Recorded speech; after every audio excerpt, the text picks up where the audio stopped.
everyone, and welcome back to the RealPositiveGirl podcast. My name is Sabrina. Happy Wednesday to you all. I hope that your day is starting out super fantastic. Everything is going well. Most things are going as planned. Everything is just kind of fitting right into place. That's kind of where you want Wednesdays to end up. Wouldn't you agree? You want Wednesdays to kind of be like, okay, things have been kind of going the way that I need them to go, or like flourishing into that or moving in that direction. Not too much trouble has happened. Hopefully it'll stay this way for the rest of the week. There's only 2 more days left. If you're kind of towards the middle or the end of Wednesday, you're still holding out hope that it's going to be a fantastic rest of the week. And even if all hell has already broken loose, I can still agree that the rest of the week and all the rest of the days can get better, can still be fantastic, amazing. But sometimes if you're just like feeling on top of the world on Wednesdays, you're like, okay, I got this week. This week is mine, because you finally feel like you're in control. But I would caution you to have those feelings, because sometimes things just happen. But regardless, happy Wednesday to you all. If you are just beginning your day, it's in the middle or towards the end, I hope that it feels like a good day to you. You feel like you've been able to start it off with some positivity and be able to get it going. If you are having a hard day, experiencing problems, issues, setbacks, troubles, drama, I encourage you to do the 5-minute reset, which is to take at least 5 minutes to be by yourself, to come back to baseline, reset, reboot your day. Shake off any negativity, any problems, any issues, anything that's coming at you for the day. Kind of just like shaking off and releasing those burdens so you have some time to breathe. In addition to that, you might want to take some time to problem solve, to figure out how you can get by these problems, get past them, get through them, be able to finish the rest of your day and the rest of the week in peace and feeling like you've actually accomplished something. You feel like you've moved through these things. They're not going to continue to rain down on you as you try to progress with the rest of your week and your day. Also, I always tell you to make a gratitude list of at least 4 items, and those things can be big or small or medium things. You can be really grateful that you got to finally watch sports on TV. That's exactly how I'm feeling right now with basketball starting, and it's just been amazing. And or you can be really grateful for being able to hang out with friends and play some sports in the park, go out to dinner, finally give some friends hugs in person rather than just waving to them over FaceTime or Zoom calls. So there are so many things you can be grateful for. The beauty of that is that it can be a never-ending list, because being grateful doesn't require it to be these huge grandiose things that you're grateful for, like a roof over your head and food in your mouth. And don't get me wrong, you need to be grateful for those things, but there are such a enormous amount of things that you can be grateful in addition to that. And last but not least, make sure that once you finish with your 5-minute reset time, where you feel like you are able to finish the rest of your day, just make sure you're able to walk away from the 5-minute reset feeling at least neutral, if not positive, about the rest of your day. Because number one, you do not want to pass along your bad mood to anyone else. No, misery does not love company, despite how that saying normally goes. Also, you want to kind of hope that the 5-minute reset, in addition to writing down your quick list of things to be grateful for, changed your mindset, kind of had a mindset shift. Oh my gosh, I mess that up every single episode. Kind of a change of perspective on things, because despite what you're going through, you still have so many amazing things to be grateful for, and that's why you make the list. That's why you take some time to shake off anything that's causing you to feel like you're dragged down, like you can't go on, like it's just all too hard. Believe me, I understand. I have to take those times too. Today I sat and I cried over something that seems really dramatic, and it was actually just like me kind of getting fed up with a bunch of stuff that's been like culminating over the past couple weeks, but still, and so I was able to have a 5-minute reset, shake it off, and then move on with the rest of my day and feel positive actually for the rest of my day. So make sure you don't leave the 5-minute reset time until you are feeling at least neutral, if not positive, to continue on with your day. However, I hope that you are having a wonderful Wednesday today. And just a reminder that this week on the podcast, we are talking about being brave. And today, Wednesday, we are going to talk about how to conquer fear. So let's go ahead and get started. Fear is one of the biggest reasons we don't step out of our comfort zones. We can't be brave and step into our confidence and courage if we are constantly hiding behind fear. That's just the truth. A lot of times fear is used as a shield, as an excuse, as a self-created barrier to kind of shield us from uncertainty, from the unknown, from, possible negativity, possible problems, issues that may arise, hard times, times where we're going to have to struggle and grow and change and develop into bigger, better, stronger people. And sometimes that doesn't sound very fun or appealing because it takes actual hard work and energy and something that we may not feel like we are full up on right now. But I want to encourage you that it's really important that we conquer fear, because if you let fear dictate your whole entire life, you will not be able to hit your goals. You will not be able to go and finish down the journey that you've created for yourself, because you're constantly hiding behind what you're currently doing, the easy stuff, the stuff that you know. But you also need to take a step back and have perspective of the fact that you did have to have steps and take a journey to get to where you are, and it wasn't always easy, and I'm sure there were some hard things, but maybe you're just so overwhelmed and feel like you're out of the energy, out of the mental capacity to continue overcoming hard things. But I'm here to tell you, you continue to dive deep into the pool of courage and strength and bravery that is inside yourself, so you can continue to move on in your life and do hard things, because I promise you that the more hard things that you do and learn and grow from, the stronger you will become. So you're kind of limiting the amount of strength that you can get as well. And so you might say, well, if I've done that, then it means I don't have enough strength to continue to push through. But you do. You just have to tap into it. It's deep inside of you, and then just push through, and you will continue to gain more and more and more. And over time, that's how it becomes easier. So let's talk about some ways we can conquer fear and move on from that being an excuse. So first, embrace your fear and put a name to it.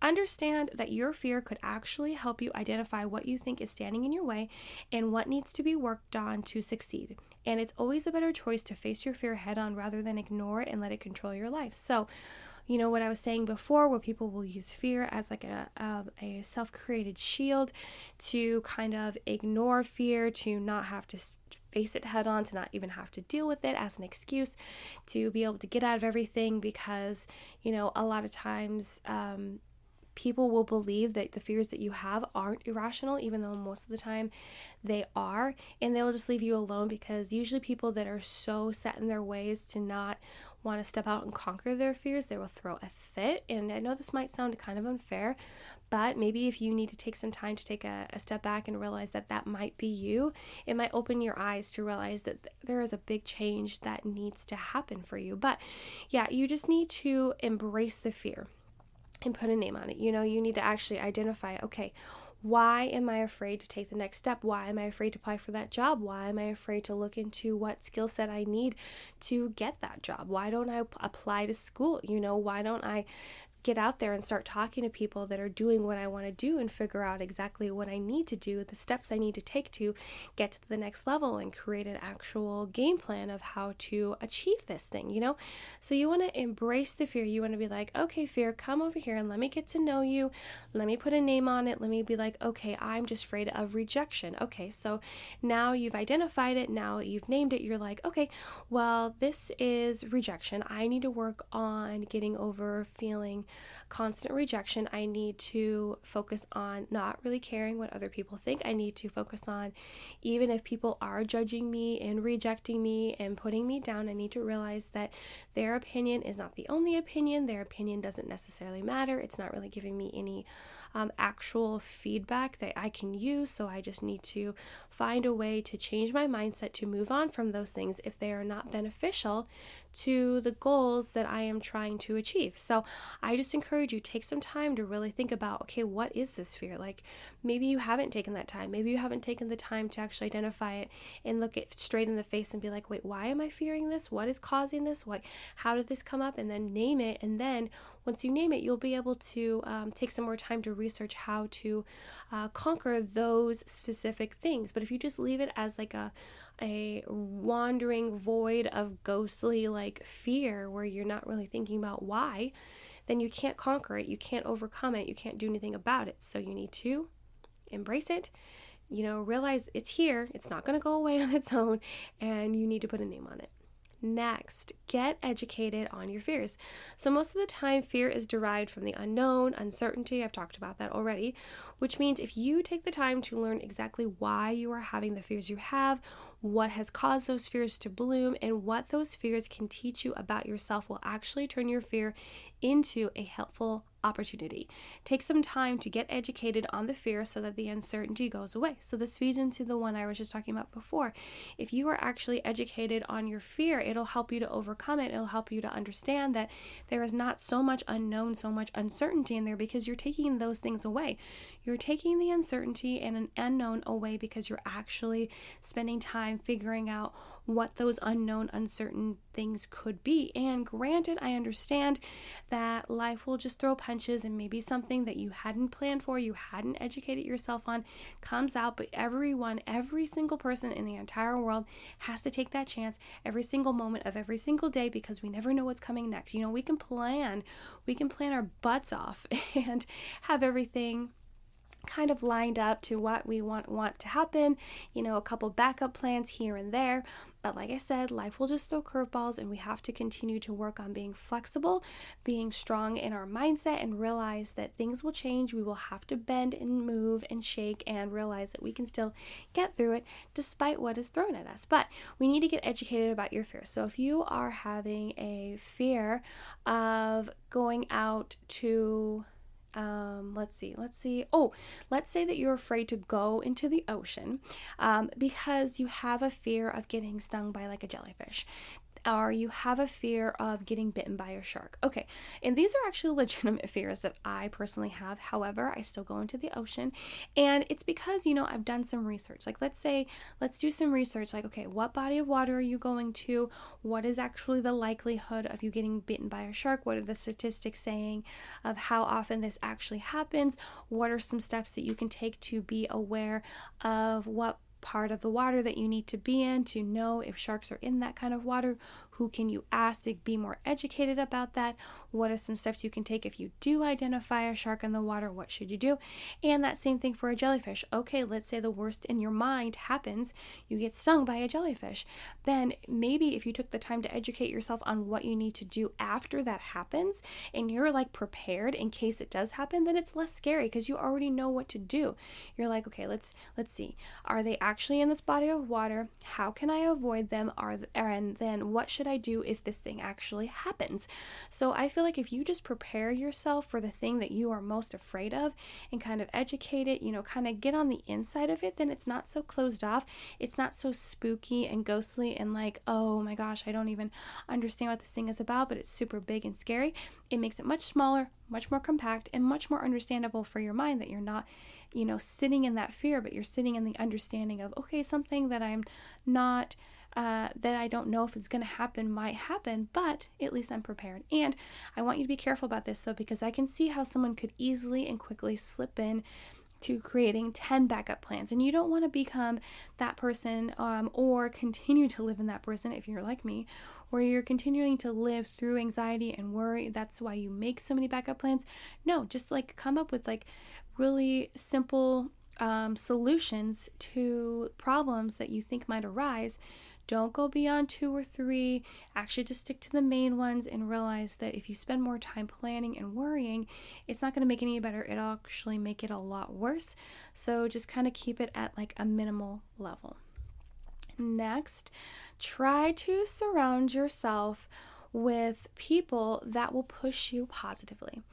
I believe it is important to have people in your inner circle that encourage you, pump you up, and support you through everything. But it's also important that those same people push you to do things you know and they know you can do, but you are too scared to push yourself to do. These people in your life come in clutch to add the pressure and help you step out of your comfort zone and go for it. So, you have those people that comfort you and love you and tell you the truth right to your face. I love those kind of people. I love anyone that's like truly honest, authentic, transparent. And also there's a difference between being honest and being rude. So just know that if you're trying to practice honesty and transparency, you can definitely say it in a nice, respectful way as opposed to being super, you can even still be blunt without being rude. So just keep that in mind when you're practicing your honesty. But it's important, you have those people that are there for you all the time, but it's important that those people, or at least some of those people, are there to push you, are there to encourage you, but in a more forceful way, being like, listen, I see you sitting over here talking about how you want to do this, that, and the other, but you're living in fear, you're just kind of staying stagnant, you're not really doing anything with your life like you said you wanted to, like you had planned your whole life, and I want to encourage you to do it. I want you to encourage you to take the next step. How can I help you take the next step?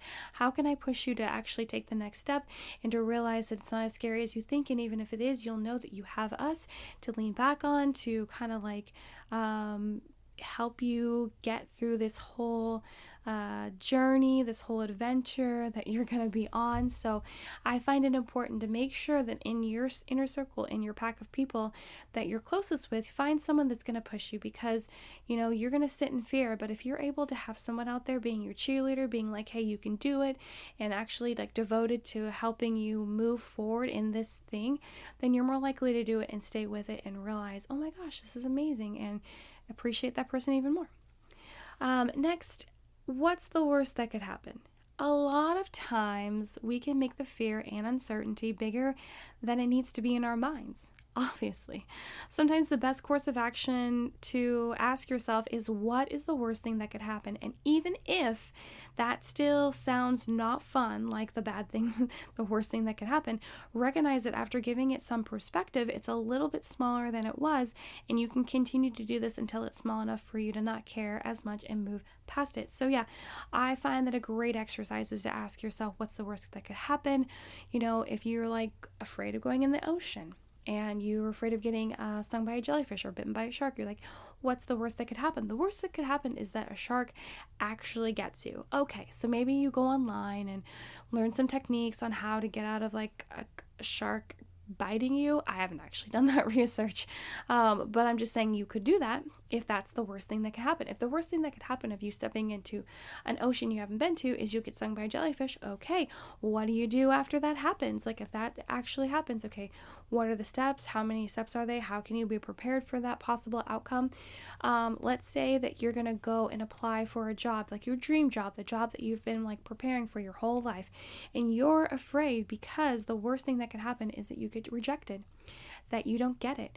Well, that's the worst thing that can happen. And what's stopping you from trying to apply again somewhere else? Asking for some feedback on how you can do better next time. Figuring out kind of analyzing the situation in a positive light and being like, okay, maybe this wasn't meant to be. Maybe this isn't the place I need to be. Maybe in hindsight, like 2 years from now, I'll realize, wow, I'm really grateful that I didn't get that job because I have this job that I have, or whatever it is, or you're doing this different thing now. So just ask yourself, what is the worst that could happen? Evaluate that situation, and then if you're able to kind of like bring it down, you're like, okay, this is what I'll do if the jellyfish like bites me or stings me. Okay. And then the worst thing that could happen is that I am in a lot of pain. Okay. Well, how do you get the pain to go away? How long will it last? What can you do in the meantime if this is happening on vacation? How can you still enjoy your vacation? That's the worst thing can happen. And then if you like find out that you have to stay in your hotel the whole time for whatever reason, I don't know. I've never been stung by a jellyfish. I never really researched it. Just know that in this example. Okay, well, the worst thing that can happen is you have to stay in your hotel the whole time. You feel like your vacation is ruined, but really it's not. You can come up with a list of things that you can do, figure out ways for you to get outside and not necessarily have to walk or get in the water or whatever it is. You see what I mean? If you just continue to go down the list of things and like solve them as you go, it becomes smaller and smaller and smaller, and then the fear isn't so big, so like humongous in our mind, and then we're able to kind of just take a quick step over it and move on. Next, do it a different way. If your fear has anything to do with failing previously, try to shake up your next approach a bit. Don't do it the same way, and figure out what didn't go right the first time and use that info to execute a different plan of action. So let's say that, yes, in the example, you applied for your dream job and it didn't work. And so now, and you were like totally confident, you were brave, you stepped up, you're like, I'm going to apply for this job. I'm going to be like the best ever. You had all this confidence in the world, and then you get rejected. Okay, so now you don't want to do do that again because the rejection came down so hard. You felt so like bummed and brokenhearted, and now you're just taking it out on yourself. Well, if that's the fear, figure out some feedback on how you can do it better next time. Kind of evaluate, what did you do, get some advice from some people that would really know like what you need to change, reevaluate it, and then go about it a different way. Try a different way that you never would have tried and see if that works. And then if that doesn't work, try another way. Don't give up, especially if it's something that you love, that you have been eyeing your whole life, that you've been working towards. Then you can't give up. Look at how much time and effort that you've already put into this thing, and you're trying to be over here giving up after one time, after two times, after three times. Like, think about all that time that will feel wasted if you don't continue to pursue and kind of change it up and figure out where you need to shift and move so that you can actually achieve this amazing thing that you've worked so hard for. So just do it a different way, change it up, and then you'll find that perfect fit and how it's all going to work out the best for you, because sometimes we overcalculate at first, or we kind of don't see it in the proper lighting that we need to. Lastly, stop choosing security over bravery. More often than not, we will put up with something, no matter how unhappy it makes us, just because it's so much easier to keep doing that familiar thing than trying something new. It's important to start valuing courage over security, because it's much better to step out and try to do the things that will help you grow and succeed than to stay stuck and continue to cling to the things that will make you feel safe yet stagnant. So I just wanted to make sure that this was added into ways to conquer fear, but also at the end, because if you did listen all the way to the end, I feel like you're definitely going to remember this part more clearly than maybe the beginning of the show. Again, stop choosing security over bravery. So let's say that you work full-time or part-time or whatever it may be, and you've been going to school on the side. And, you're going half-time or full-time, however you're swinging it. And you go and you learn how to do the dream job that you want to do. And you graduate and you're like, okay. But then, like, let's say you work at like a bank or something, I don't know, and then you went to school to be a teacher, but you're too fearful to step out and apply for teaching jobs because, number one, it pays less. Number two, it's not going to be as flexible because you're going to have to, a lot of teachers I know are like working like, before school, after school, sometimes on the weekends, depending upon what's going on. So you realize it's going to take more work, more energy. It's going to be a different field. You're afraid that you won't be able to make friends. You're afraid that you won't be able to fit in. But I'm just telling you that if you don't step out of the security that you already have in that bank job and that job that you've had for a few years, job you're very comfortable at, even though that's not your dream job, even though that's, maybe you do like it. Maybe you like all the people, but you know that it's not where you need to be. You know that you need to be in a teaching job. That's why you spent so much time, doing school after work, because you wanted to achieve this dream of yours. So you need to realize that staying with the thing that's safe, that you can do, that you're comfortable with, is not is not what's going to make you stronger. It's not going to help you grow. It's not going to help you become that best person you are going to be. It does not help you achieve your dreams and goals. Absolutely not. Like, you spend years going to school, especially while you're working a part-time, full-time job, and then you don't even go apply for it. You don't even go after it because it's so scary, because this other job so well, and it's such guaranteed money. Like, you got to figure it out, man. And I'm not saying that you necessarily just quit on a whim and then go start looking for teaching jobs. Do it at the same time, or figure out if you need to come down in hours on your regular job to kind of pursue teaching, education, whatever it may be. And this applies to anything, let's say that you're in a job that you really hate, and it's so boring, but it pays really well. And I've had experience with this so many times, where you're in a job, it pays very well, it maybe doesn't even require that much effort from you, but you don't like it. It's the worst. It's not something that you look forward to doing every single day. But it's hard for you to actually take the time to fill out resumes and job applications thoroughly with a lot of thought and time included in it, because it's work and it's time, and you're already in this thing, and like maybe other things might not pay you as much, but you know you'll be happier, you know that you'll have more free time, you know that it'll just make your life even better, but you don't want to because you're feeling so safe over here and stepping outside your comfort zone to do something that you know is kind of like you don't know exactly how it's going to work out. That's really tough. I understand that. However, don't you want to make your life better? Don't you want to continue to grow? Don't you want to like not be stuck where you are? Because maybe you feel like, oh, it's fine right now, but there's going to come a point where it's going to continue to build, and those negative emotions will build, and then they'll explode, and then, oh, sorry guys, it might create an even harder situation for you to get out of what you're doing to move on to something else. Do you see what I mean? So I just encourage you, stop choosing security over bravery, over courage. Really value stepping out, trying something new, you know, taking on new opportunities. Even if you end up failing and you have no job, have faith that you will have the strength and the mindset and the ability and the smarts to figure it out, you know, put action into motion and get back up on your feet and try again and again and again and again. So I want you to get out there and conquer fear, guys, okay? All right, that's it, guys. Thank you so much for listening to the Real Positive Girl podcast. My name is Sabrina. Again, happy Wednesday. Thank you so much for listening. I really appreciate it. If you know anyone that really would enjoy this episode as much as you did, I encourage you to share the show with them. I really appreciate all that support. Come visit me over on Instagram, which is at Sabrina Joy Perozzo. Visit my website, which is sabrinajoy.com. Check the description box for all the notes for the show for today. Also, my email address is in there for any questions, comments, concerns, or prayer requests, or suggestions for shows, things I need to get better at, any sort of feedback at all. I am welcoming that. Come on in. Again, thank you so much for listening. I hope that you come back and listen to the rest of the episodes for this week talking about being brave. But until next time, have a good one, and I'll see you next time. Bye, guys.